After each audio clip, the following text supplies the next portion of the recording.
Welcome to Beyond Belief, Tales of Religious Exodus, where we delve into the personal journeys of people who've left fundamentalist religions.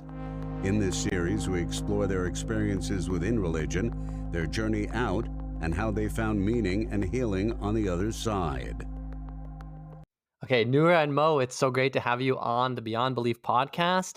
And you are actually the first couple that I've interviewed at the same time. So this is going to be interesting. And what's cool is I know nothing about you. I know zero. Usually I know something. The way things have played out, we're starting completely from scratch. So my first question to both of you, you can decide who goes first, is where are you from and what denomination were you raised in, like originally? What religious denomination?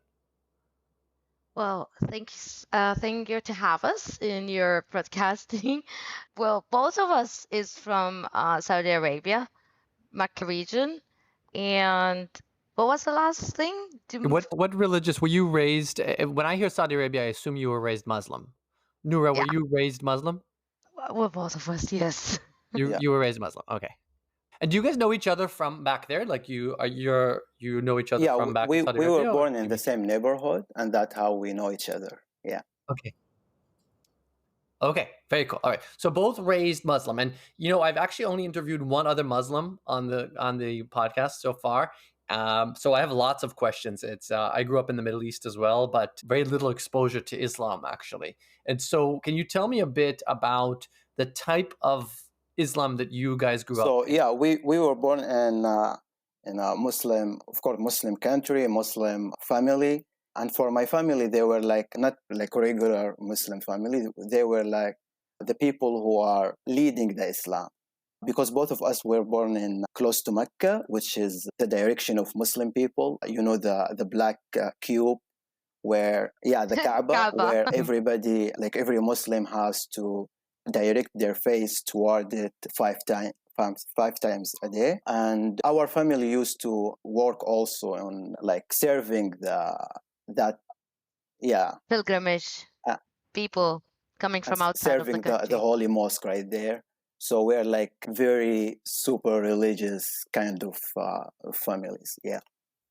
And we kind of have to be when you're like a model for other people or other Muslims, because even my family gets some kind of small percentage of what the government revenue, I would say, from pilgrimage every year. Yeah, so pretty extreme, especially with me as a girl, I would say. Okay, you had to be extra religious because your families were serving the religious community, the pilgrims who were coming. I'm curious about, I know that I think the head of the equivalent of a rabbi or a priest is an imam in Islam. Is that what your family was, or is it a bit of a different role? Fun thing is Muhammad's father is imam. So just a name of a person. Yes, it's like a rabbi and a Jew. We have imam. So I was raised meant to be imam actually. Yes. Yeah, you were supposed to be imam yourself. Yeah, imam or sheikh. They call it sometimes they call it sheikh. Okay. Yes. Okay. Yeah. And so you were supposed to be. Was your father in that? Yes, my father in that position. Yes, my father, my uncle, and I have a couple of my family members are imam in a very big and historic mosque on Islam. So they're not normal. They're very deep on that religion. Yeah. Okay. And Nourah, was that similar for you also? Well, I wouldn't say that my father was sheikh or imam or any of those, but my mom, the way I was raised is always read the Prophet Muhammad stories and everything. So whenever I needed to read, there is a library controlled by my mom. She knows every single book, every single page. If I ever borrow a book from outside, or from my friends, that would put me in trouble. She was doing mind controlling really well. It wasn't that nice, no, because I'm a child. This is so boring for me to read it. I don't know, even the wordings was so old. We're not talking just same language what we're talking now and easy reading. It was very hard to read even if I tried to. Right. Very high level poetic language. Yes, from the ancient people. Yes. Like the Bible style, Yes, right? something like that. Yes, Yeah, exactly.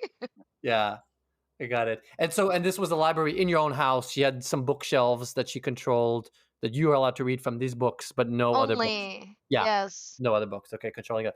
Can I ask how many siblings each of you had? Kind of this like question, no, like we don't wanna. Yeah, You don't want to go there. No But worries you at can all. say on average, all families in Saudi, they would go like 7 children, 8 children, because the way that they spread Islam is not only just like go to people and preach about it. No, it's gonna be like bring a lot of kids to, to Yeah, spread Islam, and the numbers goes up also.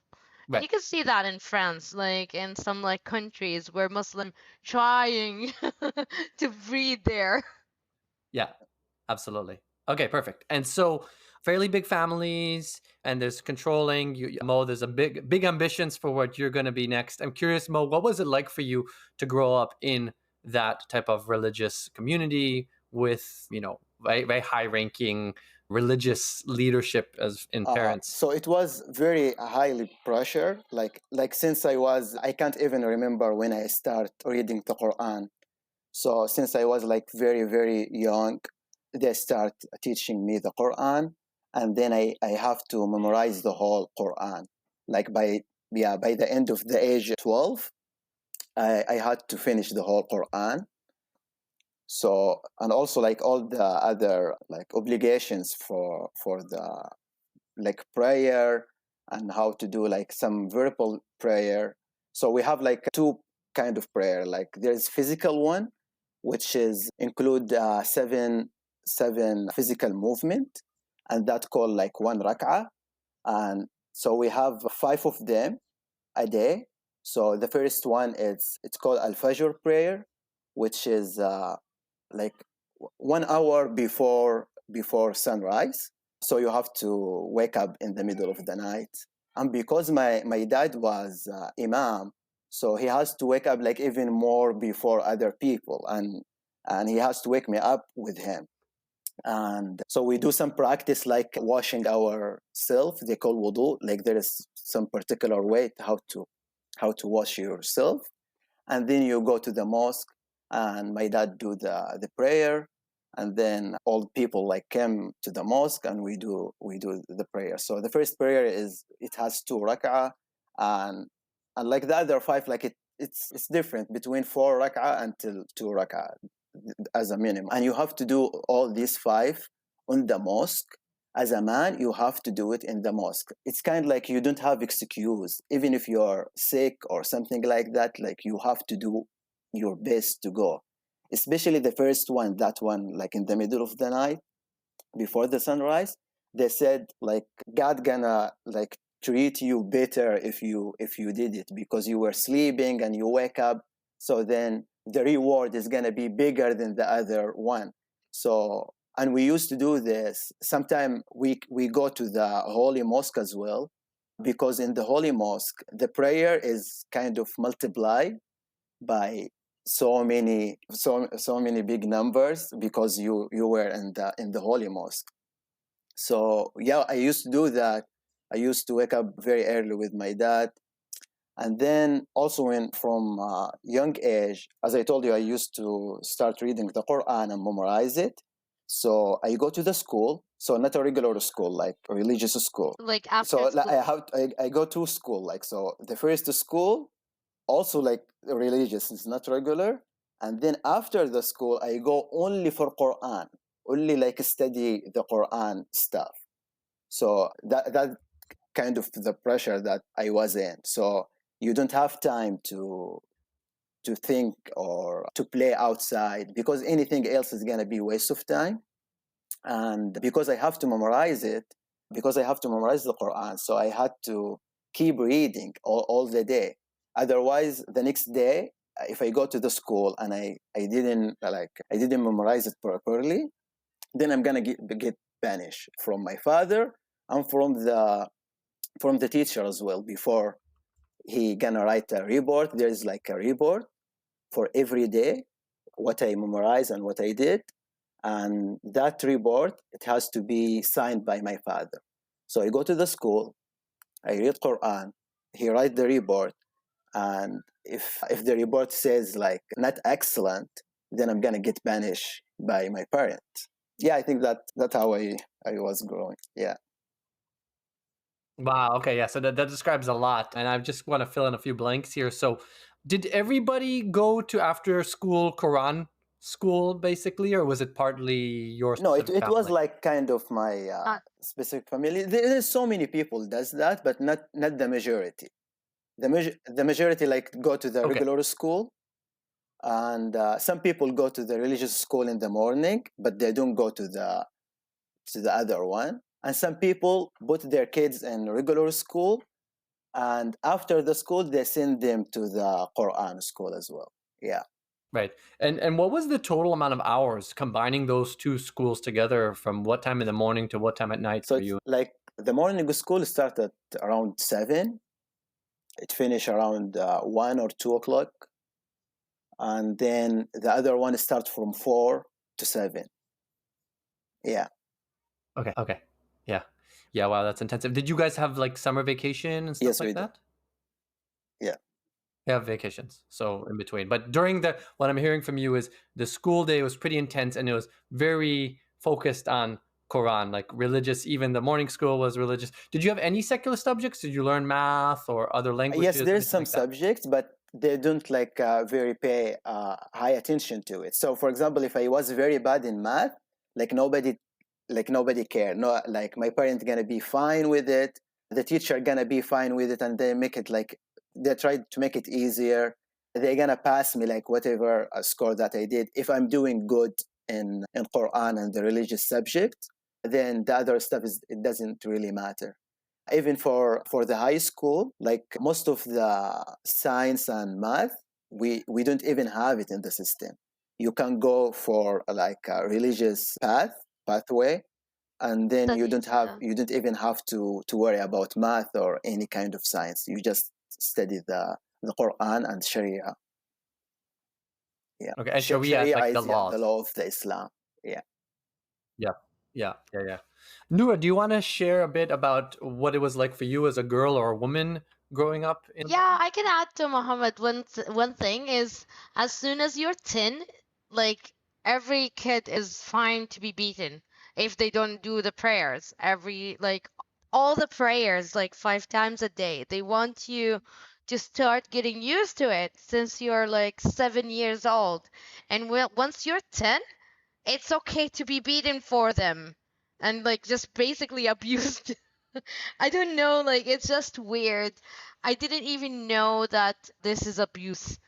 And then like as a girl, yes, I do have some studies and like memorizing Quran in school, but I would say that they were not so strict. Same when it's like guys, because they're the one who's supposed to be correcting women and guide them to what God wants and doesn't want. So they even some things is omitted for me, like to learn. I wasn't like knowing everything. Like I open boys' books and they have more information about religion than what I'm allowed to even know.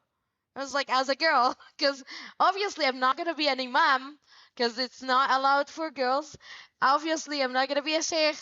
All these things, and there's things that it's not even for normies. Like, not every person is okay to learn or study these things in Islam. So when it's a girl, it's just like, let's not let them know nothing because they have to like trust us and we let them know what's supposed to be done, what is okay, what is not. And like of course as a girl I was like always raised to be perfect housewife. And as soon as I got my kind of like my first period, that was like around 11 years old, and that's when they throw a bio on me and I start getting beating if I go out without that bio. And I just wanted to like play soccer outside on the street with the boys. I wasn't like other girls, like I didn't like makeup or anything like that, and I was like forced to it. Even sitting on a chair, like put your like knees together. You don't sit like how boys sit. All these things, it was a lot, especially that Abaya thing. Like I think that's the first time I felt like why guys have more freedom than me. And of course because you are a girl, that's the thing. Like always, the answer is just like because you're a girl, because you're a woman. And I didn't really understand. Okay, so I'm a woman. What? Like I want to know. I want to understand what does it mean even to be a woman.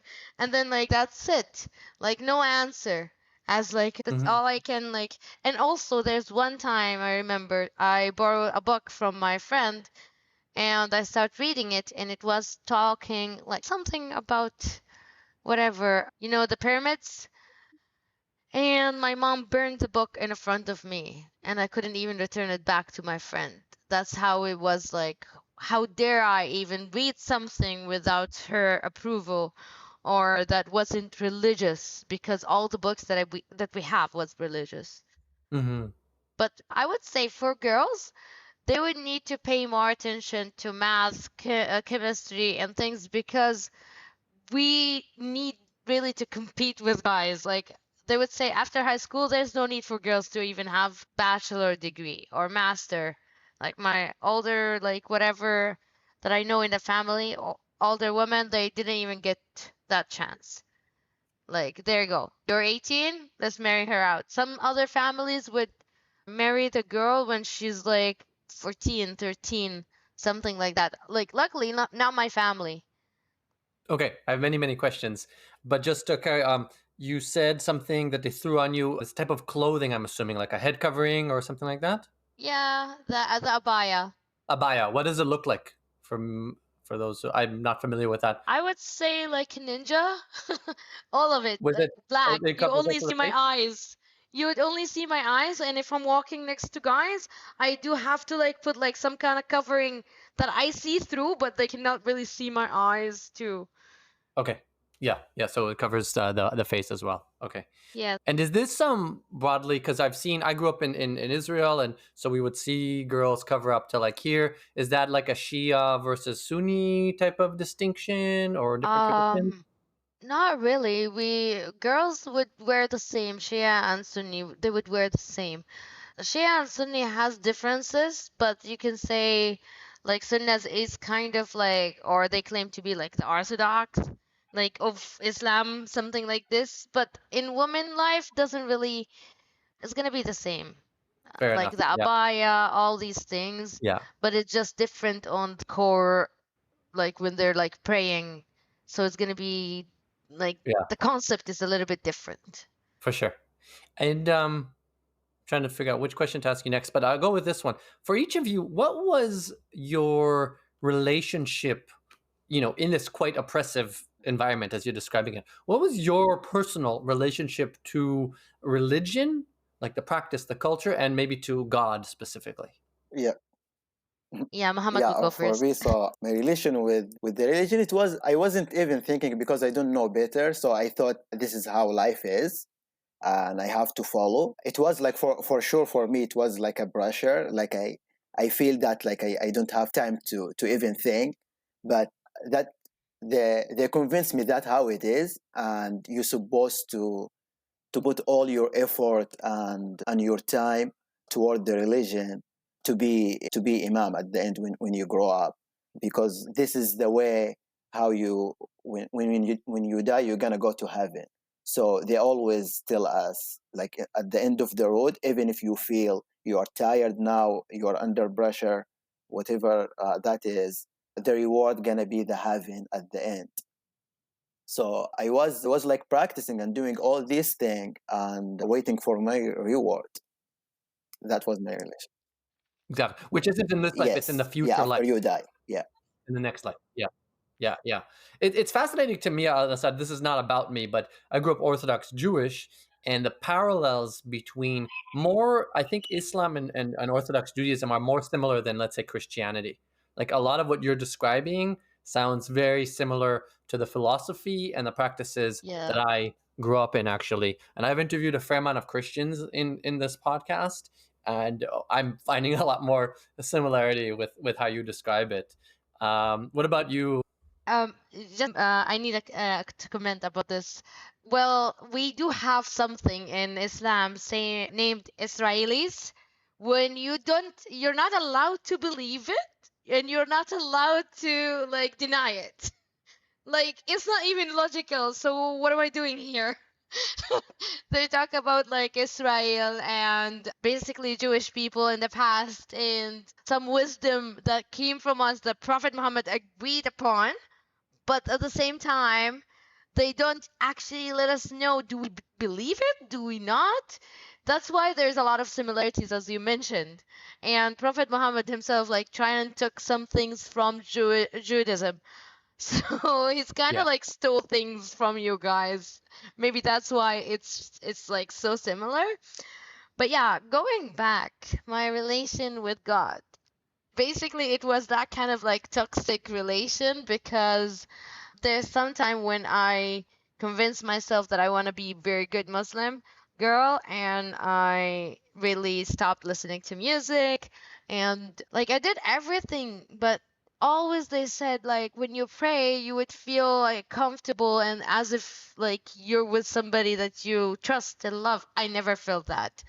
Weird because whenever you're doing everything, like you're doing your maximum capacity, and it's not enough. They would tell you Prophet Muhammad said like you could be your whole life 30 years 40 years Muslim doing the good thing, and then at the end of your life you do one sin and you die while you're doing it and you go to hell. So I'm like, there's never security. You can never secure heaven. You're always like in this like future faking that there's heaven, and always you're working yourself like, no, as Muhammad said, like there's no way that you can even think. And I had that emotion that I didn't want to be a slave to God. I didn't like it.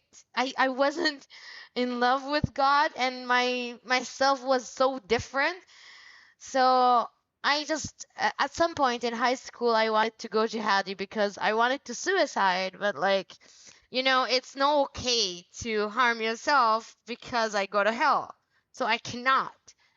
And all right, but I don't want to live long in this life because it's so hard as a Muslim woman.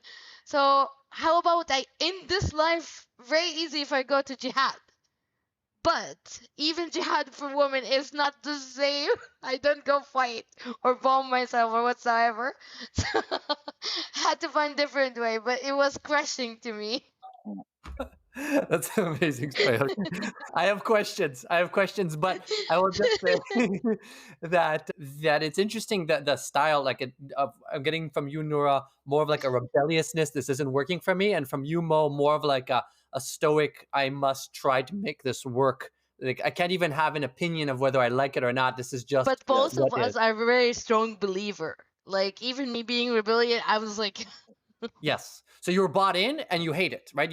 There's no questioning of it, or it's like for sure this is true. I want to do a good job, right? I want but to, I just can't. but I can't. But I can't. I'm Exactly. not cut for it. Exactly. Absolutely. Tell me a bit about jihad for a second. I associate it with, I grew up in a lot of the terror attacks in Israel, and I associate that with in a conflict zone in the middle of Saudi Arabia. When you're in the middle of Saudi Arabia, and the country is safe, but maybe not. I'm not going to make any assumptions. Where would you point your jihad if you wanted to make it happen? If you were a man, let's say, It and it was wouldn't happen in acceptable. Saudi. No, no, no. It's so safe, and all the jihad that I heard in my whole life were like guys who go to like to Syria, outside Al Qaeda, things like that, ISIS, and to be honest, like I don't know, but like Saudi, they were like smarter than other guys. Like you wouldn't find a lot of Saudis joining these groups. And when one of them does, it's like, what are you even doing? Like, I don't know, but those people who go there mostly like suppressed or brainwashed. I mean, I wasn't brainwashed, but I wanted out of life. For sure. No, So I respect that. And you're a that's teenager. different for me.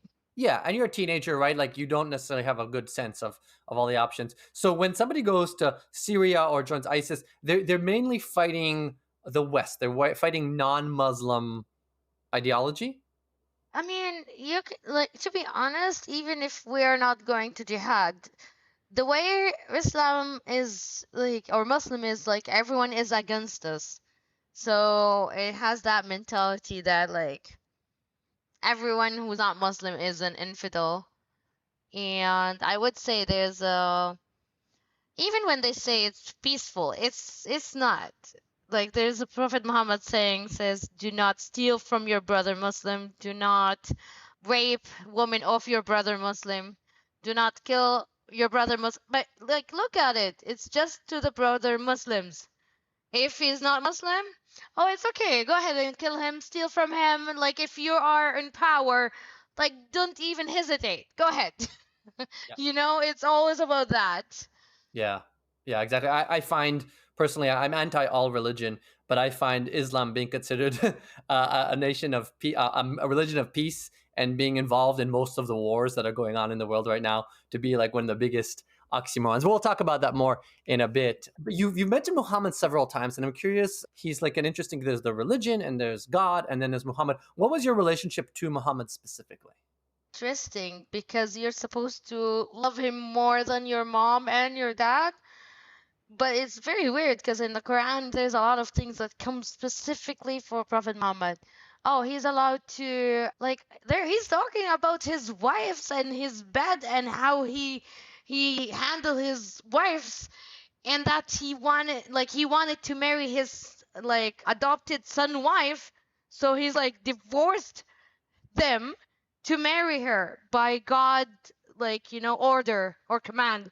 It's like, all right, me in this time, what do I care? Why did this phrases had to be stored in all this time in history to reach me? Like, couldn't you give me something more like useful than like Prophet Muhammad and his wives? Like seriously, I could never love him, even though my mom had a lot of like all the books that I grew up reading was about him. And guess what? He was in his mom womb for 4 years. That's interesting. Like no pregnant woman can have a baby in her womb for like 4 years. His father died 4 years before he get born, and he's still like, I don't know. You know what? I'm done with this. Muhammad can go from here. My husband, go ahead, Mo. Mm. Yeah, Muhammad, tell me about your relationship with Muhammad. Yeah. So yeah, like most of our study, if you are not studying Quran, you are studying Sunnah, which is Sunnah mean all the text came from the Prophet Muhammad and his life, and also part of it from his friends. So he has like the four close friends to him. So we have to follow all of them. So all our study is talking about them, how was their relationship with Prophet Muhammad, and they always in all this story and these books they make Muhammad looks very legend. He's the best man ever. So it's kind of like you must love him because he was the peace, he was the mercy, he was like everything, he was the light while everybody was in dark.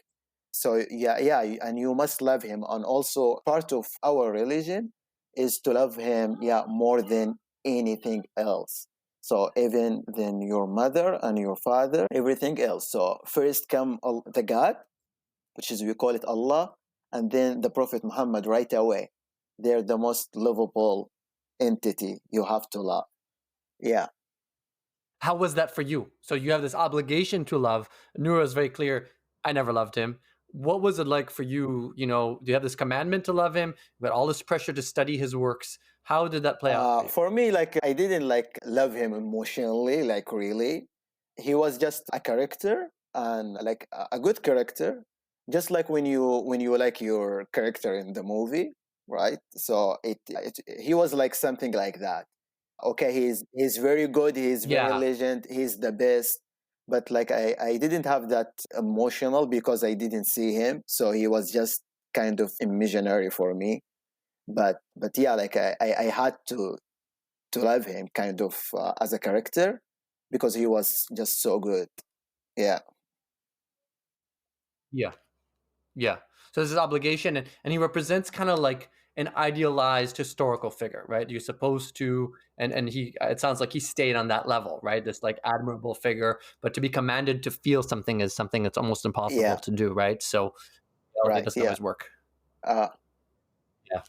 So I'm curious if we move the story forward a little bit, and obviously if there's anything else you want to add about the context of what it was like for you to grow up. So each of you has your kind of destiny planned. For you, Mo, you're going to be an imam, a sheikh soon, sometime in your late teens, early 20s. And Nourah, you're supposed to get married soon. What was the age that I'm curious you were supposed to get married? And what happens next? Okay, because like, In my yeah, family, it was 18. at 18. Yes. Okay, so you both have a very defined, like the future is coming up quickly, right? As your teenage years arrive. And a lot of times my experience is you get really locked in, right? If you had been married to a random person and they're religious, Yes. it's very hard to leave, right? If you become a sheikh, an imam, you start preaching, the pressure keeps you there. So what happens next? So what for you happened next? guys? Okay, I can start. Okay, go ahead, Mom. Yeah. No, So go ahead.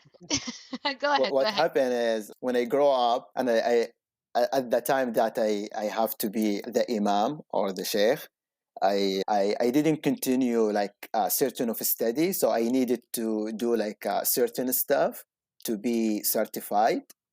Uh, so I didn't do that. I left my city. I went somewhere else. Okay, and then I start working like a regular job. And then when she finished her bachelor degree, then it was the time to get married, right? Because everybody is waiting for me. What is the next move? Because at that moment, you either like become the imam that they're waiting for, or you get married and move on. Like you need to show them something. So at that time, I went to my father and I told him that I want to get married and this stuff. And the only way actually why her family accept me, it's because my father was imam, and we known as like very good in religion, very religious people. So they said like they cannot have a best option of marrying her, because actually she can tell that story for herself about her family tried to marry her like so many times, but she keep refusing and make some trouble. So when I came, they said, yes, this is the one, let's go. So that's what happened next. Yeah. Yeah, he's a bad egg, but a good family. If Nourah takes him, it's good enough, Yeah. right? I was the bad one here. Oh, okay, all right. Tell me the So background. Yeah. yeah, the thing is, okay, I'm like 18, finished high school. I want to go to have bachelor degree, and then like I've raised up with like, no, that's enough for a girl to learn. Like I'm not supposed to learn more because then I'm gonna start argue with the man. And then like they wanted to marry me to a couple guys. I refused marriage in general for a specific reason, and it's all religious. If I marry a guy, then I'm supposed to treat him as if he's a small god with me in the house. Like there's even Prophet Muhammad said like if I were to ask somebody to bow to like or like to I don't know how to say it, or to pray to somebody else, I would ask women to bow to their husbands. Like that's how it is. Like I would be like he almost wanted to put husband in God position, but then of course no, of course it's gonna be like less than God.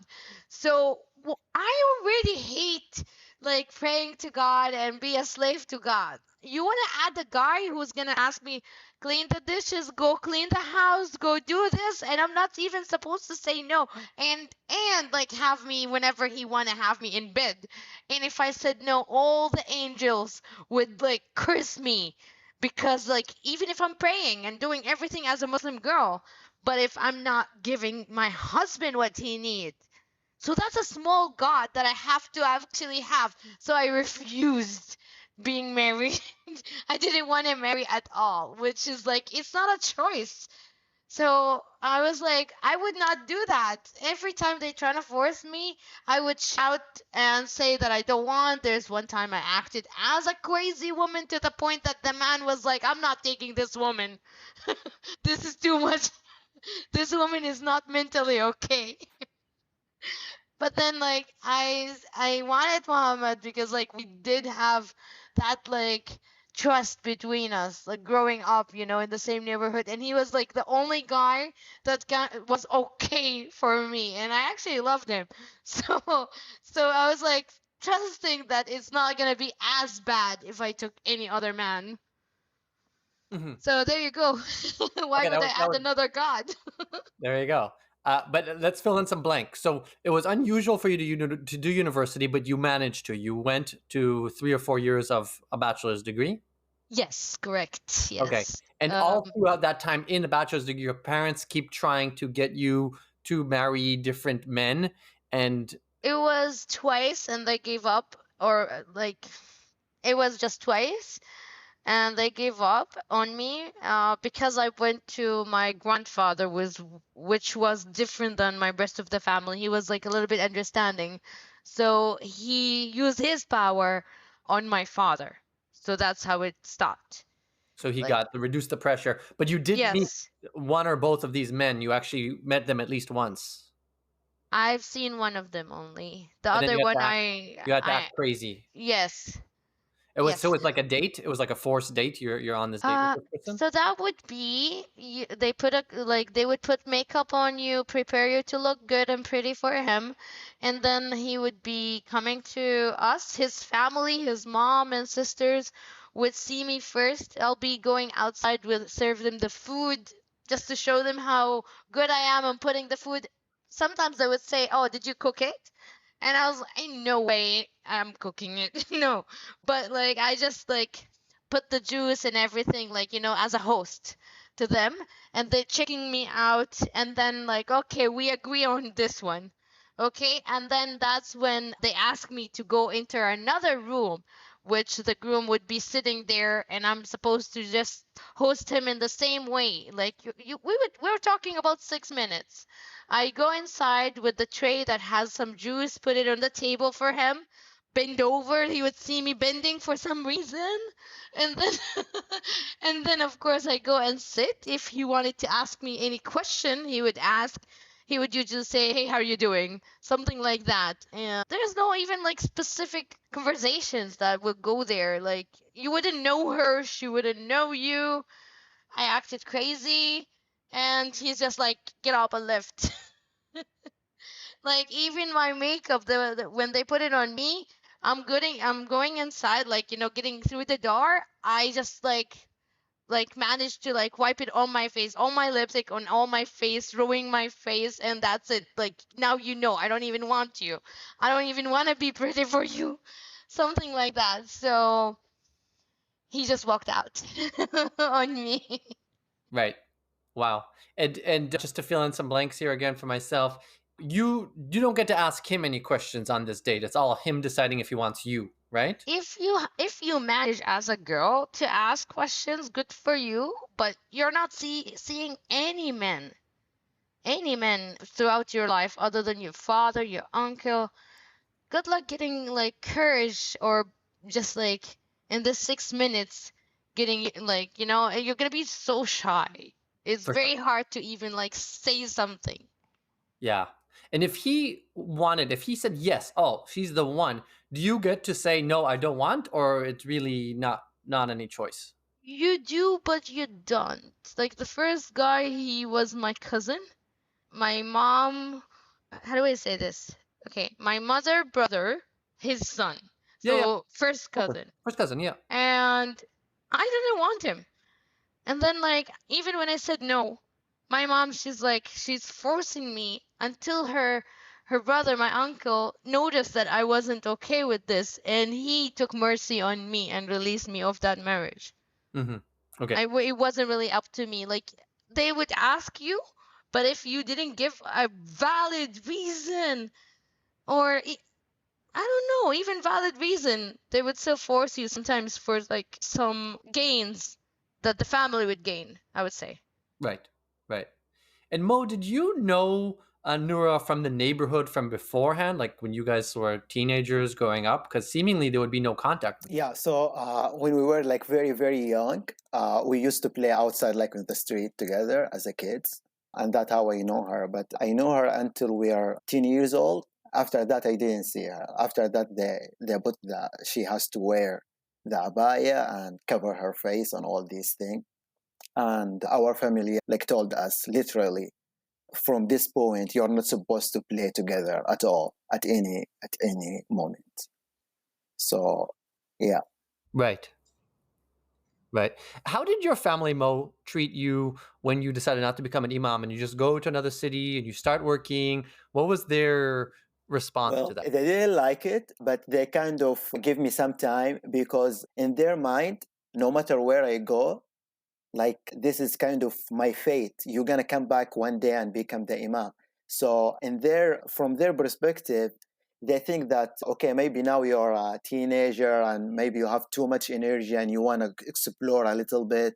So they kind of like give me like this couple of years just to like to find myself a little bit, and then at the end they're gonna force me back to do this. So even when I went to the other city, they keep telling me that you are representing our religion and you're representing our legacy in that other city. So you cannot just go there and do whatever you want. You still like doing kind of the same work. And actually, even when I really went there, when I meet people right there, because they know me by the name and by the family name, they know where I am from. So they actually, some people, when they know that I am from this family and you're from this place and you're from like this city, so they know that I am like potential imam. So they treat me differently. So in the beginning, for example, in our cities in Saudi Arabia, we have a lot of checkpoint on the street, right?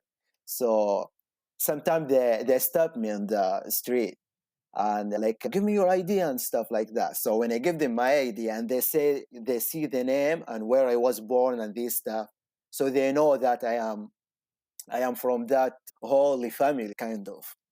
So they treat me differently. Like suddenly they treat me differently. Oh, you're from here. Okay, no, how you doing? And everything is okay. Okay, no, you're good. You're good to go. So that's how it is. So it's kind of power for me. I was from that family. Yeah. Absolutely. Yeah, I can relate to that. Israel has only a small percentage, like 15%, are devoutly religious, but they're also having millions of babies and they're going to get bigger and bigger. And when the country eventually gets taken over and becomes a religious fanatic country of Jews, which is a matter of time, I believe, and you have a military, but it's also religious military, right?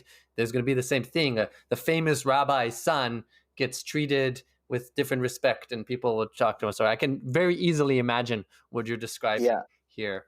So I was going to ask you guys, so fine. So you meet and I'd love to, can you tell me what happens next? So the families are like, okay, this could be a good match. You know, Mo's from a good family. Nourah actually likes him. So what does dating and marriage and your first, months or years together start to look like? Very interesting question.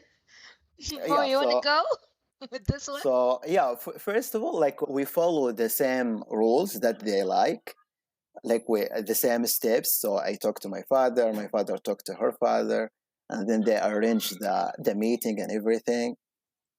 And from that point, actually, like if they look closely, they know that we are like have a different mentality than other people, because we ask not to follow exactly how the marriage happened in our families and this thing. But they said, no, you have to follow everything. I told them, like, for example, for one of the meeting that I'm going to meet her, I told them I don't have to meet her. Like, we don't have to prepare this because I used to work in a different city, right? So I told them, like, I don't have to travel and this thing. So just like finalize the thing and we're gonna go directly to the marriage. But they said no, we have to do the meeting first, and all the steps that she described, it has to happen. So we said okay. Yeah, like Muhammad didn't really wanna didn't care how I look like, because he was just like wanna marry the same girl that was with him. You know, he was like, "Oh, it's fine. Like I don't even need to see how she look like now." But they insisted.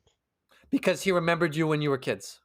it's Yeah, kind of like a mentality, or like kind of like similar mentality that she has, or how we process the information, how we analyze the information.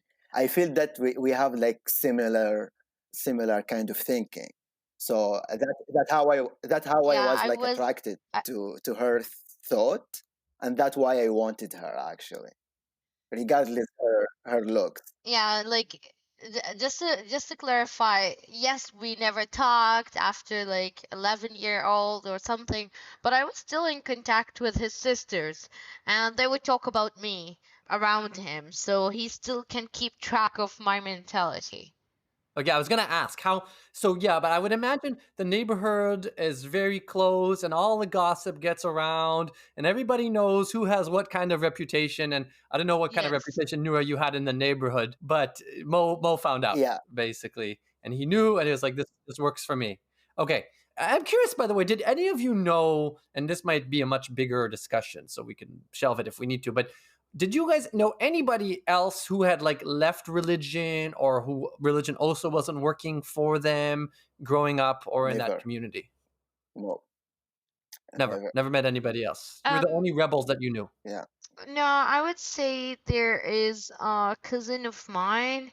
Well, she wasn't like she left the religion, but she wasn't the good Muslim, to the point that my mom never even allowed me to speak to my cousin. And she was a female, only a couple years older than me, but they pushed her to marriage very early. And I'm talking early, around like 14, when she's a minor, like something like that. And then after that, she went through a very abusive husband, to the point that she lost her faith in everything. I would say, including God. That's why she was like never cared about like praying or whatsoever. And because she got so abused, they were like, okay, we'll just leave her alone. And even in family gathering, I wasn't allowed to talk to her because she's gonna like introduce some thoughts or ideas that will, corrupt my thinkings or my mentality, that they're trying to like to keep or protect me from her. Yeah. But Yeah, that's that it. makes sense. There, she was like, she went through this because religion. But anyway, Yeah, 100%. Yeah, and we can talk more on the macro of that soon. So tell me about your wedding. yeah. So our wedding like went just like in other wedding, as I told you. Like we at the end, like we followed their steps, and we did the first dating interview things. And after that, we brought the sheikh or the imam for the merging things, and we meet each other and we agree. And then the sheikh like write his book and his things, and then we were like officially like a husband and wife. And then we made like a small party, and now like we are officially like husband and wife, but we're not living together, because also like part of our process, you have to do this, and then you wait for certain time, and then you do the big wedding party. So we did all that. We've been like engaged for like 1 year, and then we did the big wedding.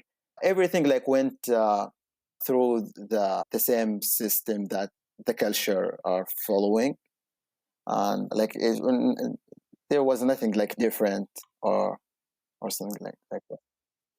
yeah, but you know what's weird?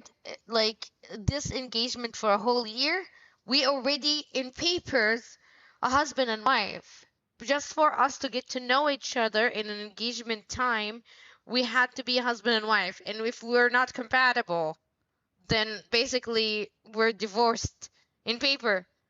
And as a woman, I kind of lose my value, but maybe not that much, because they still know that I'm still a virgin. So let's say whenever the woman like get married once and she lose her virginity, then her value goes less, to the point even in like next marriages it would be like less dowry, like giving to the girl family. If they were not compatible in this engagement time, she's divorced on papers, but she's still a virgin, and they would write there, she got divorced and she's still a virgin, so she still like hold her value. Yeah. Yeah, and Orthodox Jews do exactly that.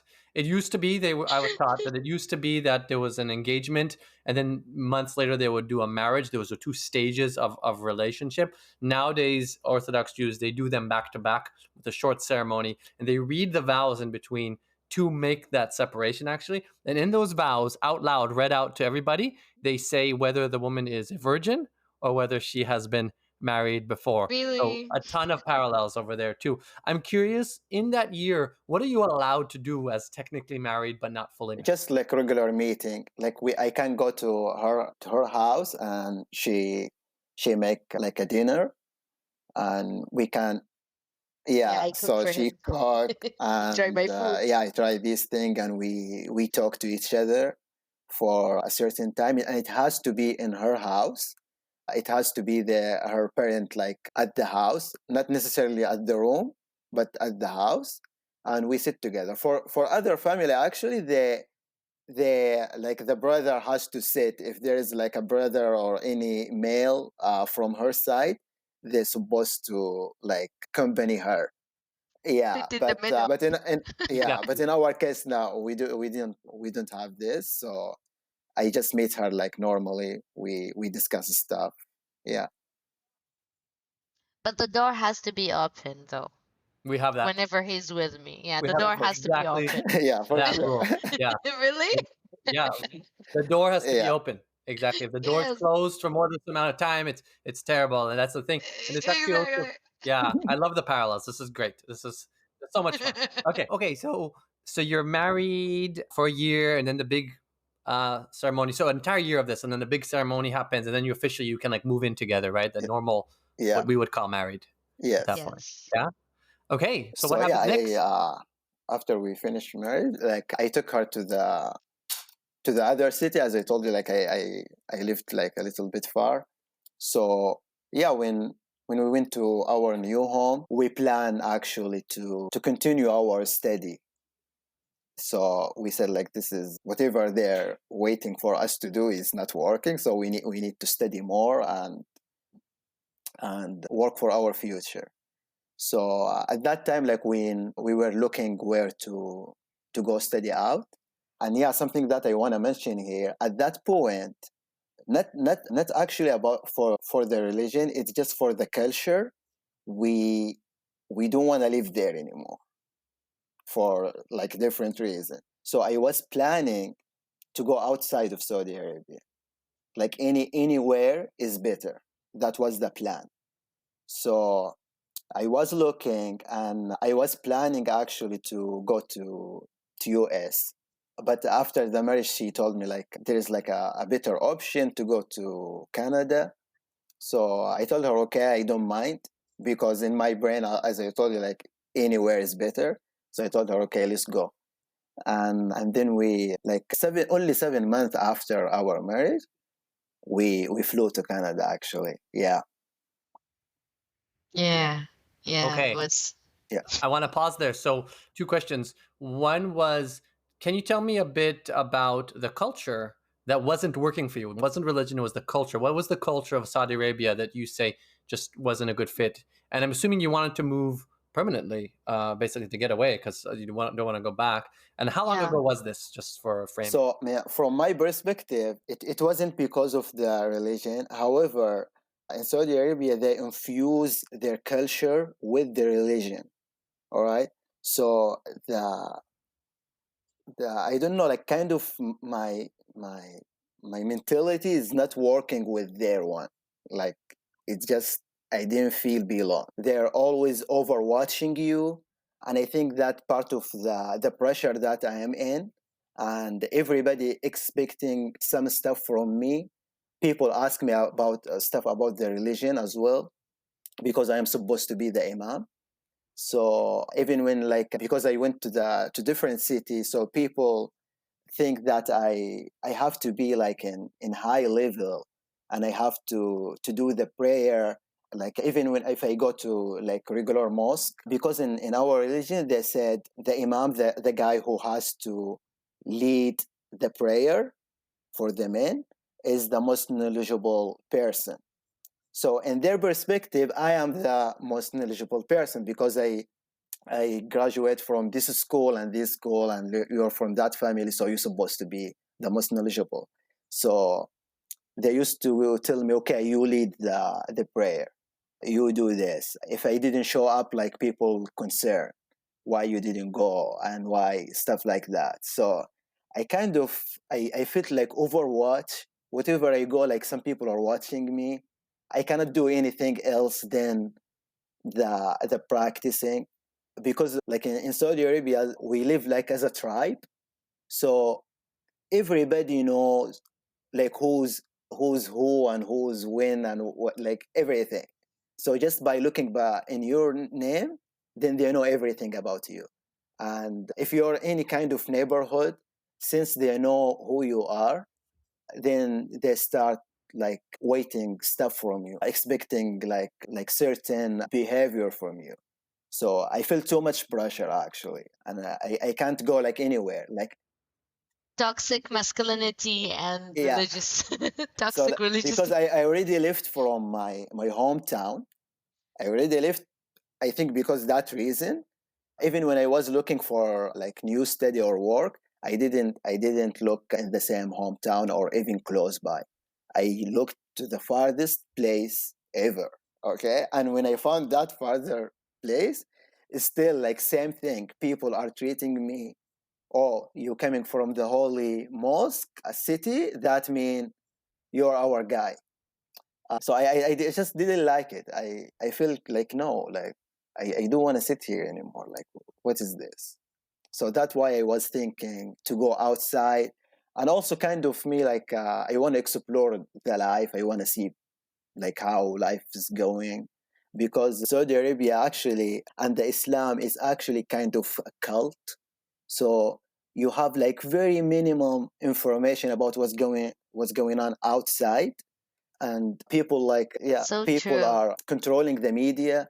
Anything that you can access, they tell you it's a lie. Everybody is after us, everybody against us.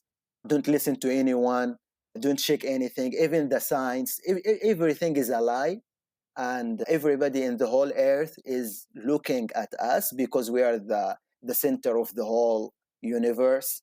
And God like bless us and give us this kind of opportunity or kind of this obligation to carry his religion. So everybody is looking at you right now. So I felt like I want to see myself outside how it is, because I hear sometimes from people who go outside, they come back and tell us like completely different things. Oh, life is completely different, people are crazy right there and stuff like that. So it's like I wanna see, like, because this like doesn't make sense for me. Because people are just people. I want to see how really like people are, what's going on outside. I want to explore more. I have all that energy and kind of yeah exploring idea. So that's why I want to go out.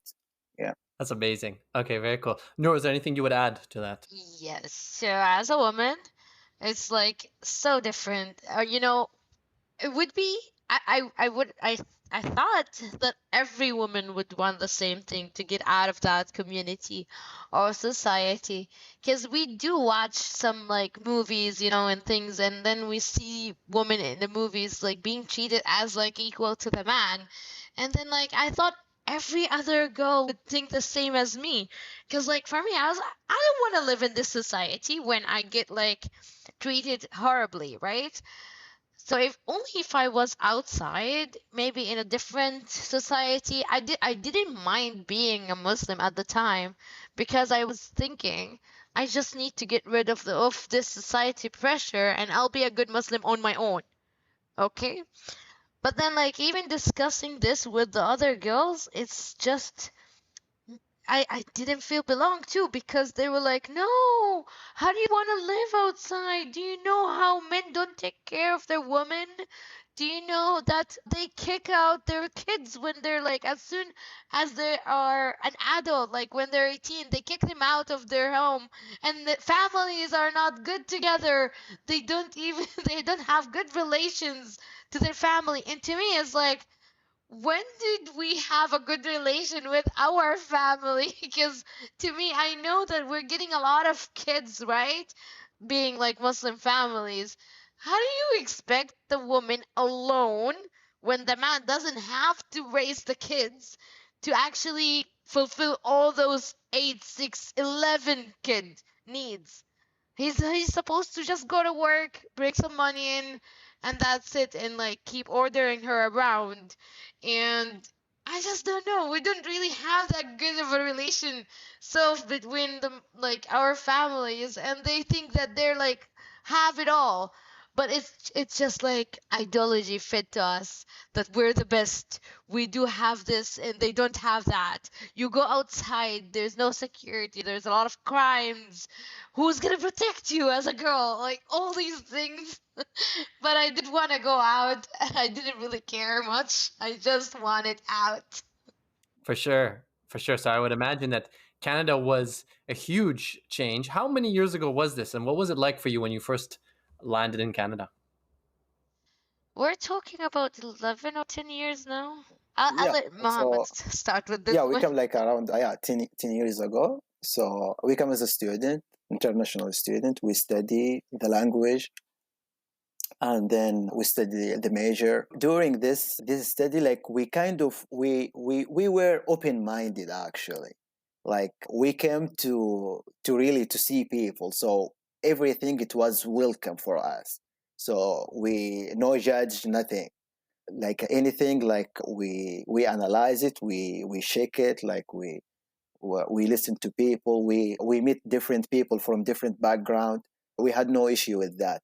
And I'm saying that because when we came as a student, there are like other Saudi students as well with us, like in the school, as a like an international school. So we have like all people from all around the world. So some of them were like Arab, and like some of them were Saudis, and some of them like a different Arab country, but all Muslim. So I saw that some of them couldn't stay here for 3 months. Okay, they said no, this is very bad. People very bad. God gonna punish me. I'm going to hell if I stay anymore. And they go back. Like I saw so many people go back. Some of them stay for 1 year just to learn the language, and they said no, like we cannot stay anymore. This is so bad, and they go back. So that's how they used to think. However, like for us, we were like very open to explore and see more people. And We didn't even have culture crash or something. What is it? That thing? Culture clash, yeah. yeah, Yeah. We wasn't. we It were was excited. Because you weren't bringing your own Yeah, culture. we were Yeah. very excited to see different things, new things, stuff like that. Yeah. Okay. Very cool. You know what? Can I Yeah. interrupt something? Yeah. I want to go back to the marriage thing. Sorry. The thing is that what I saw in my family and a lot of like friends and things, when two couple they don't know each other and it's very beginning of the marriage, they are like competing who's gonna be more religious, you know? She'll be like looking, does he pray all the prayers? And sometimes she's doing like she's walking him up and want him to go to the mosque. And you know, it's kind of like competition between them because she wanna bring like none of them wanna bring shame to the family, and they're being hypocrite between each other or like pretending. A lot of like I've seen a lot of pretending between new couples, like if they don't really know each other from before. And then like even some family would shame the other family that, yo, you didn't raise your son well, he's not going to the mosque, or I heard that your daughter was not like praying all the prayers. My son said she's not really good in like this and that. So luckily we did not have that between me and Muhammad. we were chill. Yeah. That's it. I love it. I just love it. remembered this. That's a great insight. I love those glimpses. That makes sense. And I have the imagery early on. Everyone's trying to establish how, yeah, it makes a lot of sense. And I can apply it to what I know of like Muslim or Arabic culture as well. And I think it kind of makes sense here. All right. So Canada's got to be a lot of fun. Were you doing like a degree program, or was it just like studying English kind of program? I did master degree after studying the English. Yeah. Okay. And Mohammed, you I did did like bachelor's. a program. Yeah, like college program. Okay. A college program. Yeah. Almost a bachelor, but Right. Okay. Very cool. And so, what was there? I get, because I'm not sure exactly where you guys are today relative to that. Was there was it a gradual? Now that we're in Canada, we get to do what we want, and you guys look like you do now, or was there more of a No, journey? it was more of a journey, of course. Yeah. oh, no. Okay. Yeah. So Tell me more. Tell me more. during that years, like the beginning of the years, what happened is, because there is no pressure from the society and nobody is watching us, so we had like more time to explore ourselves, to know like finally we had the time to really think about life ourselves. So part of me, I was looking, my journey start that I was looking for the real God or the real religion, because I find out like there is some discrepancy between what's the Quran text is saying and what the people are really practicing.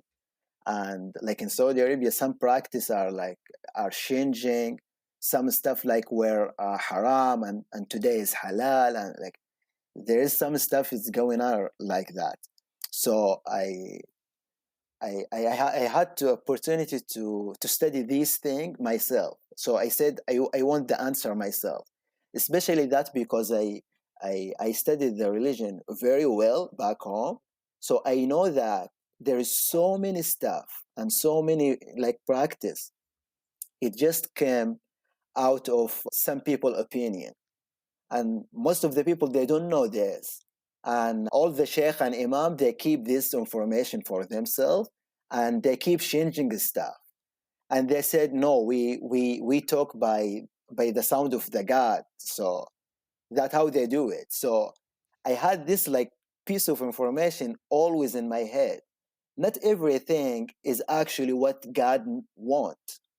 People just make the stuff like the closest point to what God wants, but like based on their opinion. And that was my opinion. Yeah, Yeah. So interpretation, exactly. What if I interpreted this yeah, so different? I didn't like that idea. So I said no. So I have to study everything from the beginning, from the zero, and I make my own like kind of religion or practice. Not actually the practice of Islam. I want to bring my own one, because why other people can put their opinion, and their opinion can part of the religion, so I can do the same. I am no less than any one of them. Even if you go back to the history, same thing is keep happening. Like people like 800 years ago, like they changed some stuff because we study what they did, and I study what the original Islam like 100 years ago how it was, and then how some practice, and this practice like are very like crucial. Some stuff about the prayer itself, which is that we do like 5 times a day. There is some certain like information they change it based on their opinion and based on their political and how they see words. So I said, no, like you cannot do this. Or if you can do this, I can do that as well. So I said, no, religion, it has to be smooth. It has to be easy. If God like build me, however who build me, it has to be like align with what he wants, right? Like he cannot build me this way and then tell me like you have to fly, and I don't have a wings. So, no. So religion, it shouldn't be very harsh or like pressure or very hard to do, because some stuff like it's very hard to practice every day. I just like memorizing the Quran and stuff. So I said, no, I have to do this myself. So I start researching and listen to different people, listen to different sheikh, not from Saudi Arabia, like some people in Europe, some people in US. These people kind of, they want to make Islam like even like smoother or like modern Islam. That their perspective. So I like it. I said, yes, this is how it should be. This is how everybody has to think. So I used to listen to them a lot, and that changed a lot of my thinking until like I reached to the point I said no. So I'm not gonna practice the Islam as I learn it.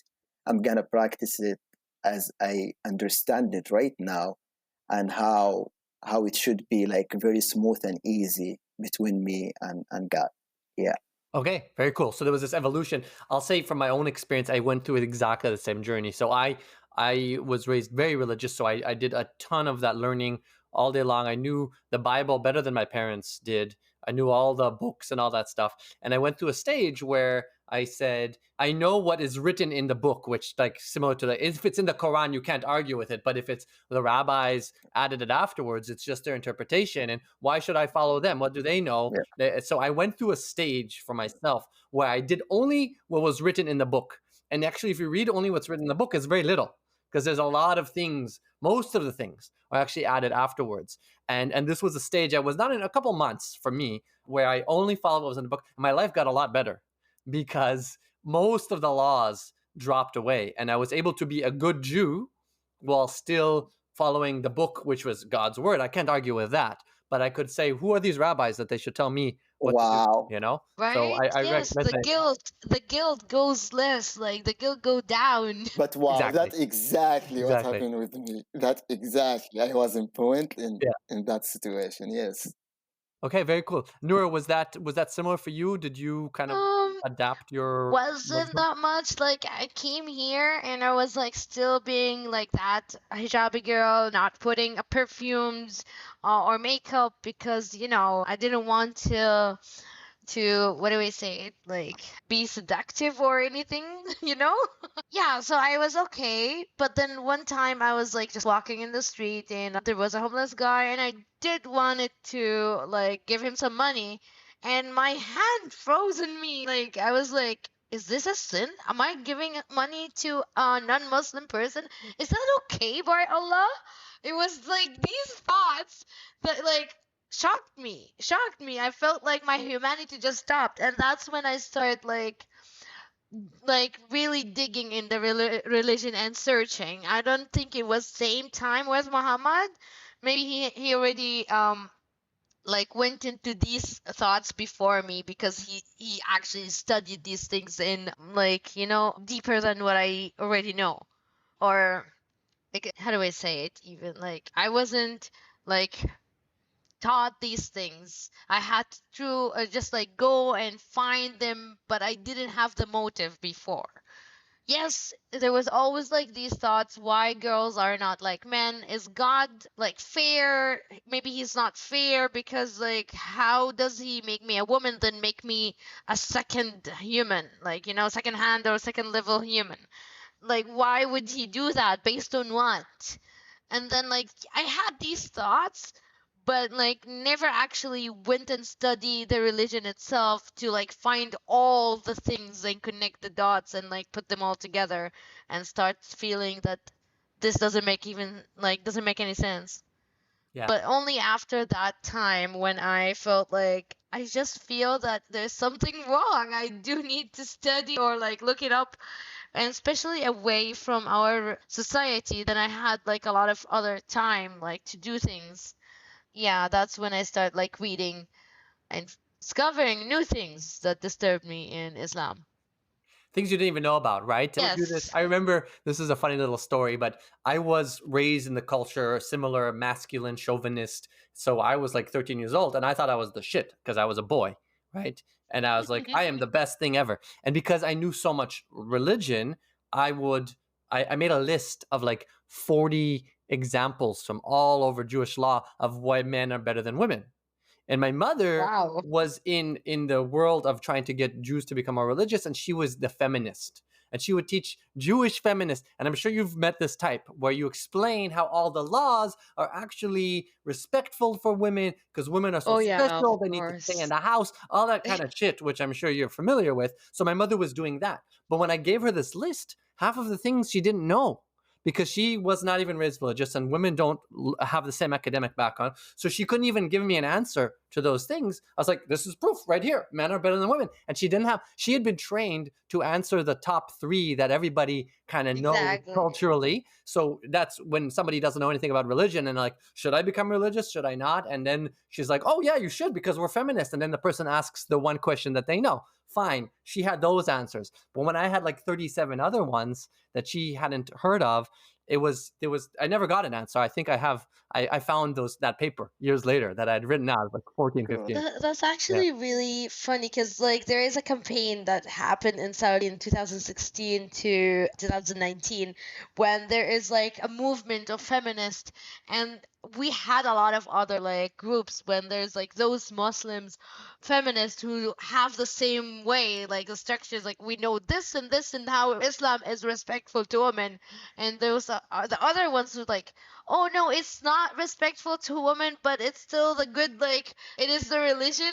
And then like we should not ask more than we should, you know, like let's just ask for what we need here to have a job, to like have this and that, like as in a civilization, whatever. And then like of course I went through them very fast. I escalated to the like out of the religion really fast, and it was like no, I want all the woman rights that I can have.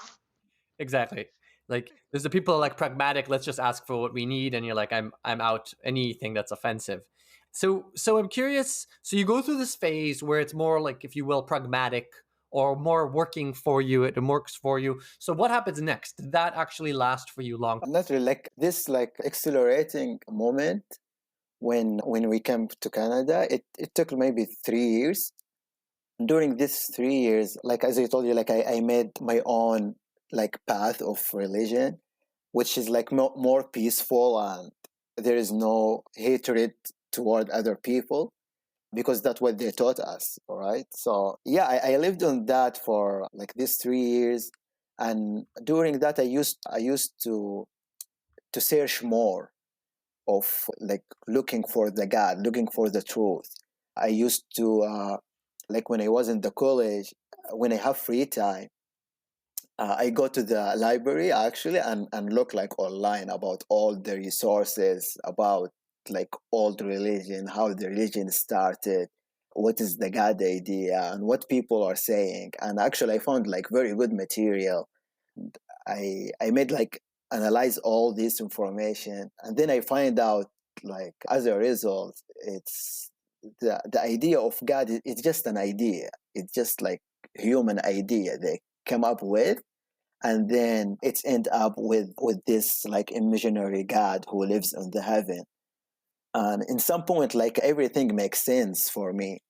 But like before I reached that point, I used to drop all of the laws that people bought, and actually I end up of like nothing, kind of like nothing, like and I remember like in one day, like I wake up in the morning, and it just like come up to my mind like what I am holding of, like there is nothing left. Because I used to think about that like actively all the time, because I was like really looking for the truth. Because I said, if I found God by my way, on my term, oh, I'm gonna become like the best, like whatever religious person that they want. Okay, I'm gonna go to heaven if I die like right away. I was like prepare myself to that. But like I find out that I'm holding on nothing. So I kept like searching and find out like how the idea, or who's the first person, who's Adam and Eve. Like I start with all these like small story, and who are these people, and who's the first one who spoke about them. And that actually like led me to so many of like Jew like paper and Torah like text, stuff like that. It's lead me there a lot of most of the time.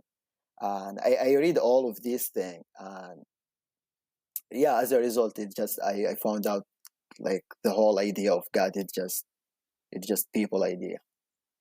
So in your search for the perfect God, for the God that made the most intellectual sense, and you were looking for that and prepared to adopt that, it actually ended up unraveling the whole thing. You're like, I'm just looking for the truth, and everything is kind of falling apart.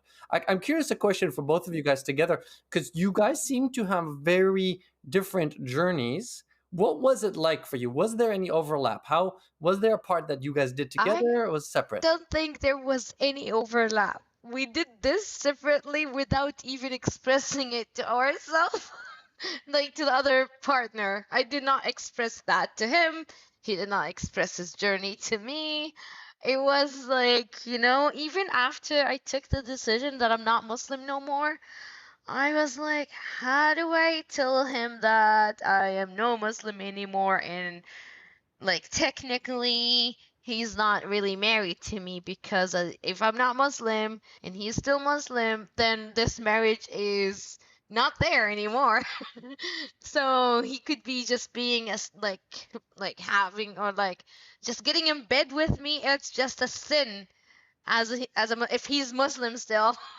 So it was very like weird For that we sure. didn't even express it to each other. Yeah. So can you tell me about that, Nourah? What was your journey of just not becoming a Muslim, and how did you overcome that uh, massive Um, issue? well, I did argue with couple Christian people in Dundas Square when they're like, "Oh, here's the Bible," and I was like, there's a couple of times when I was like, "Oh no, no! If you have an iPhone, you would get the latest version, right?" And they're like, "Oh, yeah, but like that's the same thing. Islam is the best version. It's the latest version that was sent from God." And like I was arguing that Islam is good, but like ended up this is one time that I remember, and then like after studying and looking up everything, and that like how it's very toxic. Like just looking at the Islam itself for women and men, and the toxicity in all the techniques in it, like like heaven is future faking, all these things. It's just a toxic mentality that you're just going through, and everything, like there's no way that two people can populate the whole world. We're just talking scientifically.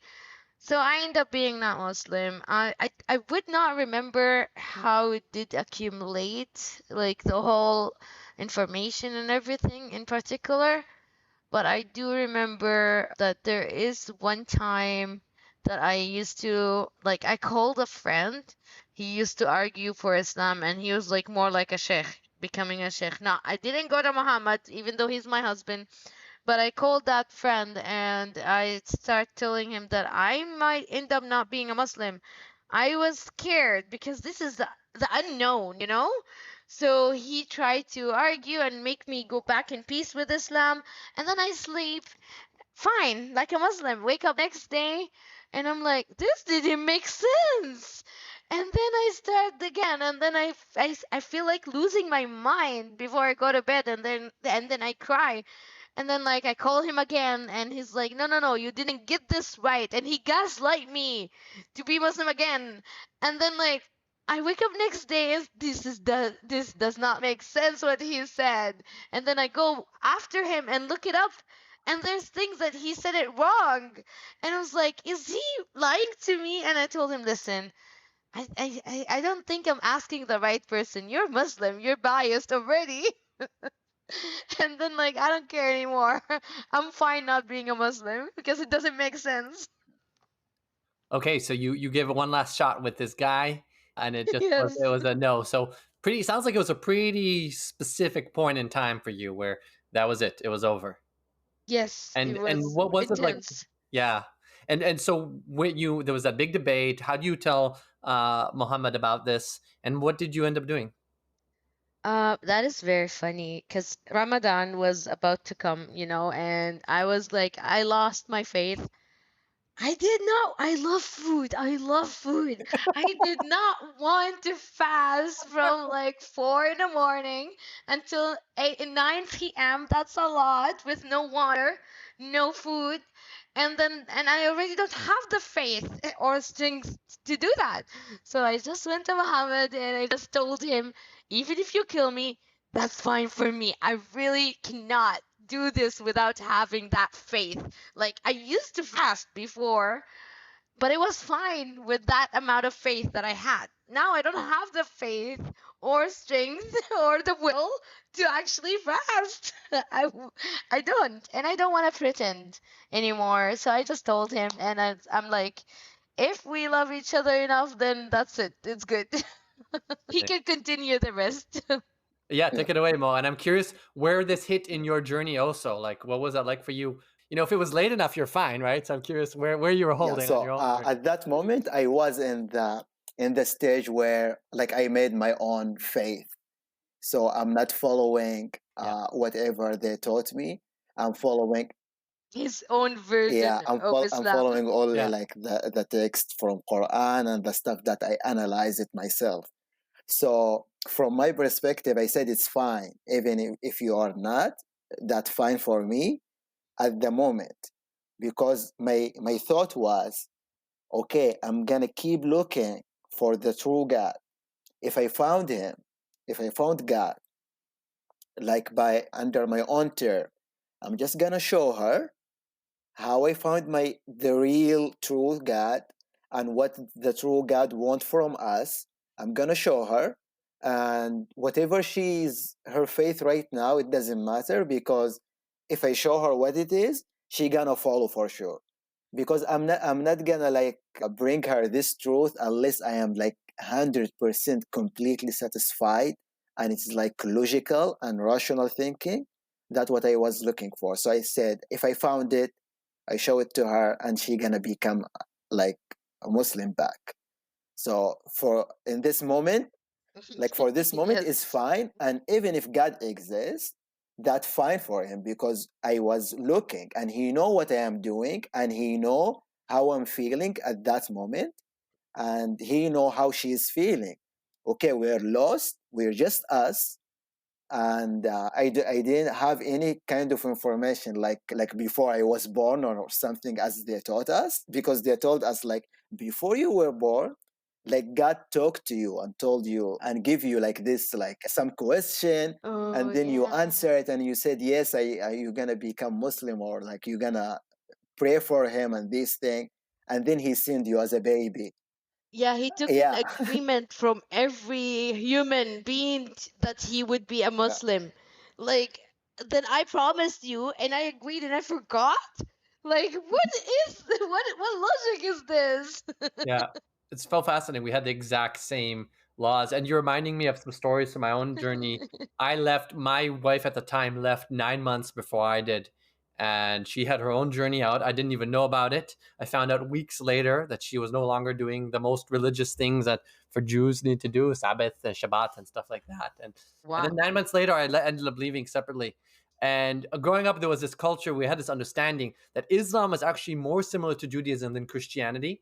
Like they got it more right, but they took it too far. So Christians aren't doing enough, and the Muslims are doing too much. Because we have Yom Kippur, we have 1 day a year of fasting, and the Muslims, they went extra. They did 30. It's like too much. Nobody asked for that much. They're just doing too much of it. And nowadays, my siblings and I, we are all pretty much 7 at least out of the 9 of us all left religion. We have our own WhatsApp group. And every time on Yom Kippur, this is the one Jewish fast day, my brother in particular, he posted a video of himself, this whole meal, and he's eating it in slow motion, and he puts it on the video for the group. It's this like little fuck you that we have in culture, specifically around fasting and not fasting. It's a lot of... That's what was important for her as well.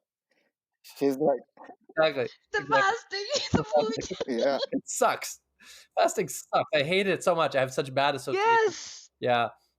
Jews have a lot of fasts throughout the year. They don't do 1 month in Ramadan, but they have like 7 times throughout the year that at different points they fast. So at any You point, know, the thing is, when I told him I'm not fasting, he fasted the whole month, and I was like preparing the food for him as a good wife because he's gonna be so tired after. So I was like, I'm that infidel who's not Muslim, but at the same time, I'm the one supporting this Muslim guy here.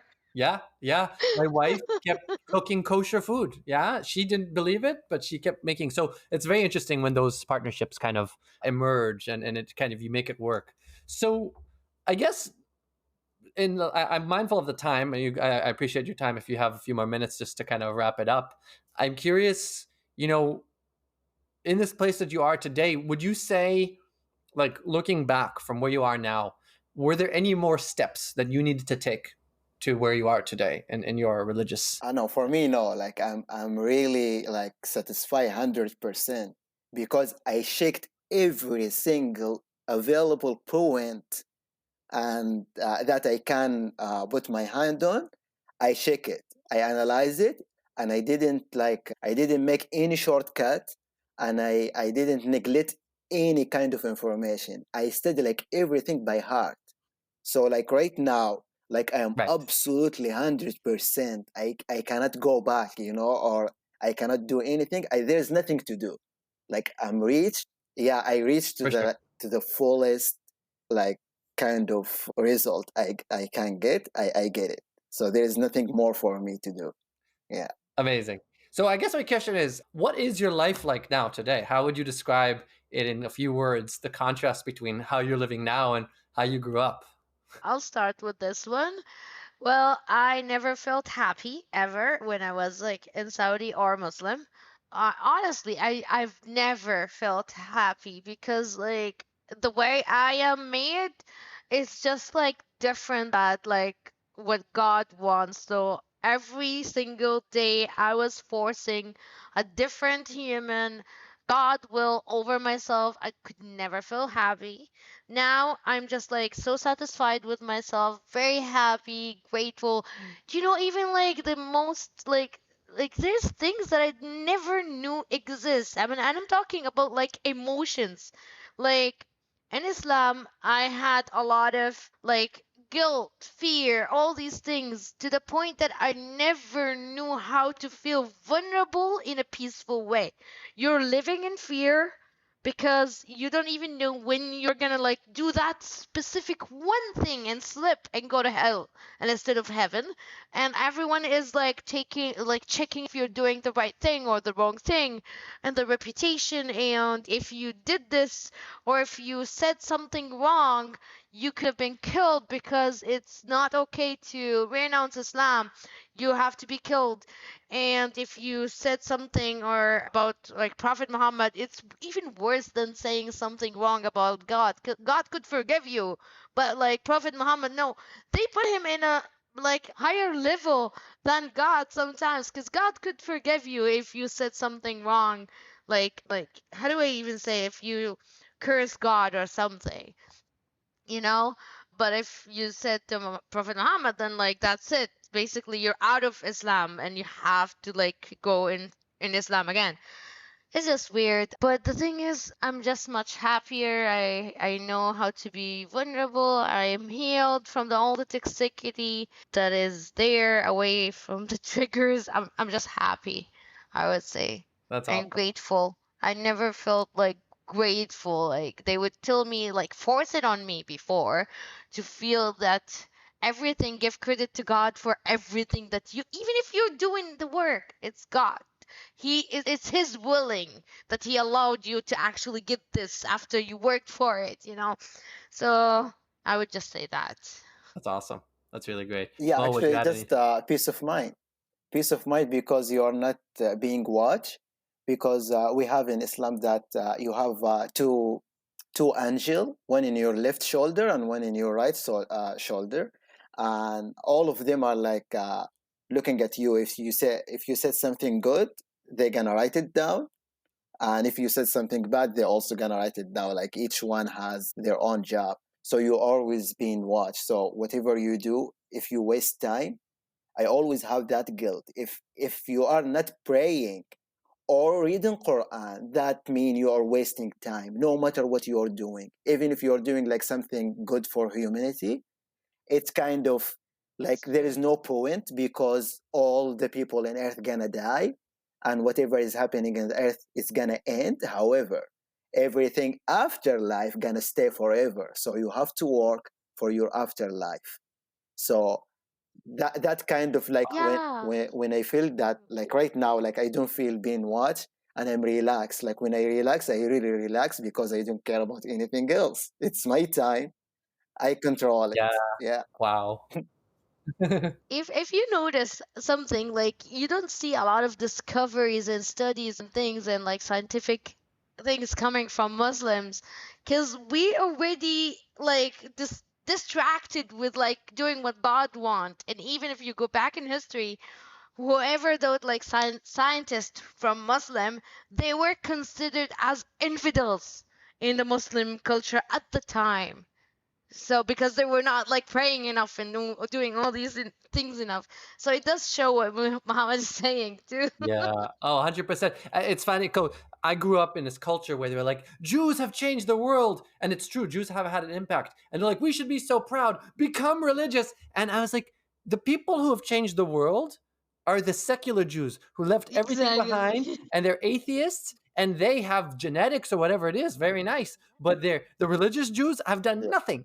Right? Unless you have the exception. And the exception is always that they're a little bit academic or they're a little bit educated. The more educated they are, the more they're going to have an impact in the world. There's this weird paradox where they claimed all the credit for all the atheists' work whenever it was convenient for them. But I was going to also say that I really resonate with the whole guilt about doing nothing. We have something in Hebrew called bitul Torah. Every second of the day you have to be studying. And Christians don't have this. Christians have their own guilt, from what I've heard, that you're born flawed.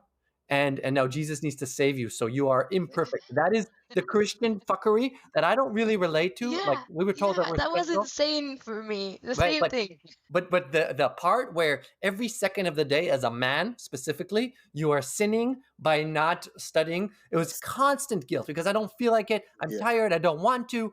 And they're like, oh, if it's too much, you don't need to. I don't know what too much is. I'm 12, right? Like I'm just gonna, yeah. So that constant guilt, something I still grapple with to this day. It's been like 9 years now, and that's been one of the hardest things to move past. Healing wise. So it's very validating. I really appreciate it. I've discovered today that I grew up more Muslim than I did Christian, which is not too surprising. But last few questions for you guys. And this is a bit of a touchy one, but what is your relationship with your families back home? Considering the choices that you've made, from what I know, it's a really big deal. Where are things like that? I brought shame to my family. I'm disowned. I have no relation to my family. Last thing I heard from my mom, I guess it was 2017 at the very beginning, when she said that she wished me death. Sounds about right. Okay. For my family, I What never about you, like Mo? told them about my belief. So all what they know is when I was in the stage of I making my own faith, that's what they know. So they know that I'm not following exactly what they taught me, but I'm still Muslim and I'm still believing God. And that's what was important. And they asked me exactly that question. And they actually sent me a guy who asked me that question, and he told me, I don't care what you're doing as long as you believe in God. So I told him yes. So he told me, okay, then we're good. And that's what they know. So they don't know what happened after, and I'm not communicating this information with them, actually. Do you need me to not send it this podcast? So if they look for it, that means it's their problem. So like for me right now, I had a fear before, actually.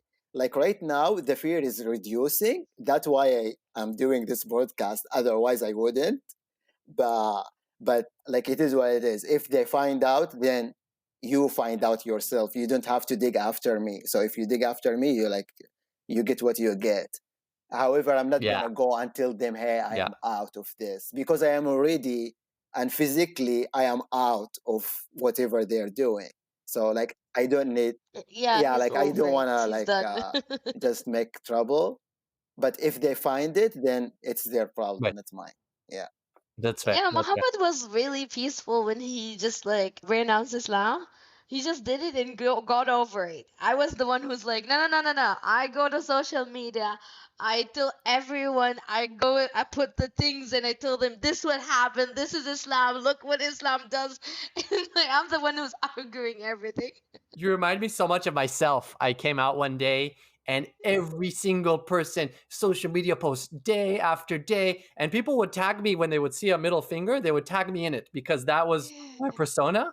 And they were just Exactly. like fighting with the whole world. It's a specific, almost like personality type, right? The amount of It anger. took 5 years from me, and then now I'm chill. I don't Yeah, do that exactly. anymore. You're over it. You're over It it. was a phase.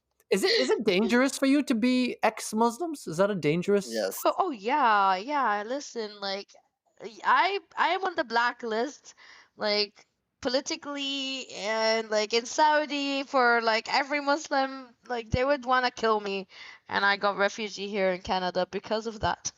Okay, so you actually needed to get refugee status because if you went back Yes. to Saudi Arabia with your beliefs and how open you've been, you Yeah, could get definitely. Yeah. executed. I'll tell you a story. I'll tell you a story that happened, and you can look it up. There's two brothers who's Lebanese. They renounced Islam, and then one day their mom just talked to them and told them that she accepts them the way they are, and everything is fine. They got a ticket after 5 years not seeing their mom, so they got a ticket to go together and see their mom without their father or the rest of the family. And then one of them had to reschedule his tickets.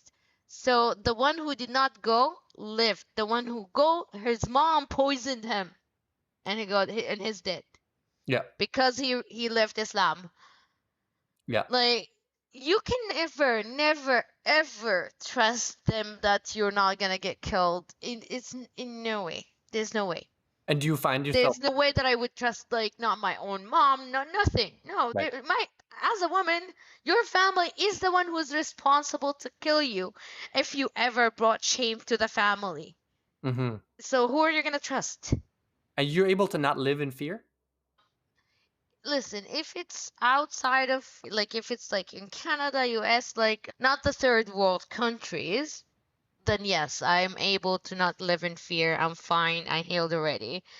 But Clubhouse, it's an application. When it came out, I start arguing with Muslims again, and I start hearing my language at the same accent and the same voices, men and women. And as soon as I start doing it next week, I start getting these dreams that I'm like waking up in Saudi and trying to run away from them killing me and all these things. So PTSD, if I'm being specific.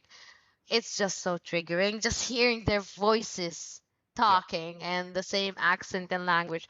So I'm able to not live in fear anymore, but only if I'm away from the triggers and things like that. I would say even the language is a trigger to me at Okay. this point. That makes I'm sense. not very fluent in English, but I rather hearing English than Arabic.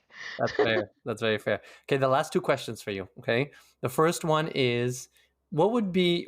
This is kind of like perspective taking. What would be your advice to somebody else on this journey? Specifically, I would say ex-Muslim, because this is a unique perspective that I think you guys have, and you could general advice or what worked for you. What worked for you in your own healing? What would you like to share from your journey with somebody else who maybe is on the same path? So for me, I would say to someone like who is Muslim and you wanna leave, like change your environment. You cannot live in a Muslim country. You can go wherever, but you cannot live in a Muslim country because that's extremely dangerous. Yes, because in Islam, like you cannot leave, like you are worse than anyone else. So even if there is like some person like did whatever they did, because like in Islam, everybody is not Muslim, like they are bad people anyway. But if you leave Islam, then you are the worst. So because yeah, you've known Islam, so they're and gonna then you rejected it. At least those people, they're not Muslim by nature. They yeah didn't reject it. Yeah, yeah it's a kafir, yeah. kufa, right? Or kuffar, yeah. Kuffar is like Kafir. a bunch of them, yeah. Plural. Kafir is the one, yeah. Okay, yeah. We have the exact same thing in English. In Hebrew, Yeah. koifer. a koifer, and it's the worst thing. It's the Jew who's given it all up. So again, another fascinating Yeah. parallel. So yeah. Yeah. What about you, Nourah? Change the Yeah. environment. I mean, it's very similar because I'm not gonna say change the environment, but change the people that you associate with. Because if I go with all like in be with Muslims, no, sorry, ex-Muslims, I'm just faced with the same people who have the same trauma. So the missing piece on my end, it's missing on their end. They're not gonna teach me nothing. So I'm not gonna heal. I need to go to people who were like ex-Jews, Jew, or maybe ex-Christian, because they are missing different piece that what I'm missing. Then I learn from them, and they learn from me. Does I it love make that. sense? That's Yeah. amazing. Yeah, that makes perfect sense. I found for a long time, also because I only knew those people, I was hanging out with ex-Jews a lot, and it was actually a sign of still being traumatized. That was the people I related with the most. And as I healed, I was able to just make friends with the general Canadian population because there was a Exactly. stage where in the beginning I was like, nobody understands me like the ex-Jews do, you know? Right? So it's Yes. definitely a distinct phase. And final question, and this kind of wraps it all up. Is there anything else at all that you guys want to add from your own story or anything that you want to ask me? Because if I've asked you 2 hours worth of questions, it's only fair that you can ask me anything in return if you want. I do have a question for Great. you that hell and heaven, it's not there in Judaism as I understand. What is there It is. then It after is. this? So the way it is not in the Bible. There is no in the books of the 24 books that are like the equivalent of the Quran, there is no mention of hell. There's a word that you can interpret. That's it. So the first mention of it is in like the rabbi texts around 2,000 years ago. So that's more recent than the Bible, which is like more like 2,500, Mhm. 3,000 years ago. And I think scholars believe that it was influence from other religions. So it was adopted as Judaism has evolved many times over the years. And at some point, hell became a concept, possibly from the Christians, for example, right? Because of that earlier Oh. type of influence. But at this point in culture, very huge presence of heaven and hell. Constantly, you're doing this so that you don't go to hell. And Rosh Hashanah and Yom Kippur, the Jewish holidays, is all about God writing you in the book of life and you'll go into the next world. A lot of the angels on the right and the left and the Satan trying to get you to sin. It's all about the world to come. And that's technically an evolution, but it's been in the Jewish culture for hundreds of years. But what happened is there's different, this is Orthodox Judaism, the equivalent, I guess, of Shiite Judaism, which is how I was raised. But in the more liberal, conservative, and reform Judaism, they removed a lot of the rabbinical stuff. So they removed all of that, they disregard it. They're like, it doesn't matter. It's kind of an idea. They're very liberal about it, and so they don't live a life around heaven and hell. So you end up exactly like you described, where the Orthodox Jews, they give up everything in this world. It doesn't matter. You don't need to be comfortable. You need to be poor, and you spend all of your life doing God's work because you're going to For die what? and go to heaven. But Oh, the then, heaven thing. because heaven is the reason to live and the reason to not go to hell. But Reform and conservative Jews, they value what happens in this world much more. They have much more concepts of we're going to make this world a good world. We're going to do charity. We're going to contribute to society. Jews are very philanthropic. They give a lot of donations to hospitals and museums and stuff like that. Generally, those types of Jews are less religious. And they have this belief, and they're not living in this heaven and hell world that I was raised in, for Wow. example. And so if you ask the average Jew who was not as religious as I was, they've never even heard of heaven and hell. Kind of those use like right, the people stuff that's in their book that other people don't. That's me, because most Jews that you meet on the street in Toronto, they've not studied almost anything at all. It's very cultural for them. But the ones who have like, a beard or a hat, that was me back in the day. So absolutely, you live in fear of hell, and I can tell you exactly where hell is mentioned the first time, and it goes all from there. Nice. Oh, okay. Well, I did hear something about like Islam. We have like hell is Jahannam Yeah. and heaven is Jannah. And that's coming from Hebrew. Like Gehenna, it's like a valley of dead people who are not who are basic.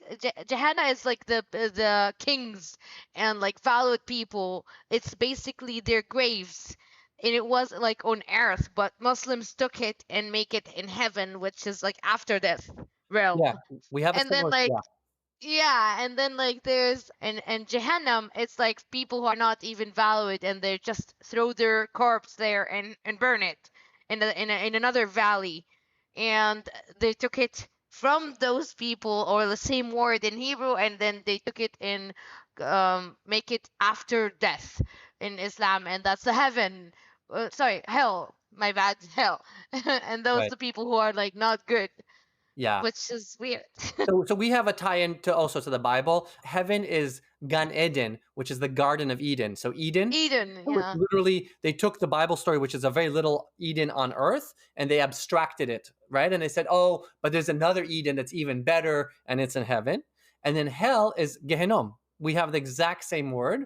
The first origin of the word is in the Bible is Gay Ben Hinnom. It was a valley near Jerusalem, and that was maybe there was Exactly. graves there or something like that. Then the Talmud already talks about steam coming out. It's the gateway to hell. And then nowadays in the culture, we just know there's Gan Eden and there's Gehinnom. And Gehinnom is this hell. There's this concept that is quite common that hell is temporary and Garden of Eden is permanent. So hell is not something you go to for all of eternity like the Christians have, but rather a gateway where you get purified for 12 months, whatever that means in eternity, and then you go to heaven afterwards. But there's also a concept that if you do the wrong sin, you could just disappear. So your soul just ceases to exist, which is seemingly a lot worse than going to hell and then going to heaven at the end. That's where it gets theologically very complex. And again, anybody can interpret anything as Yeah. you can imagine. That's a great question. Amazing. Most people don't know enough to ask me that. So that was awesome. I wanted to thank you guys. This has been so fascinating and illuminating for me. And I appreciate you guys and how much courage your journey has taken, much more than anybody else that I've interviewed, I would say. So I commend you both for your own personal journeys. And I thank you so much for Thank being you on very here. much. Thank you so much for having us. All right. Good night. Bye. Good night. Thanks for listening to this episode of Beyond Belief. If you found the episode inspiring, please share it with others who might benefit from it, and be sure to subscribe to it to get updates about future episodes.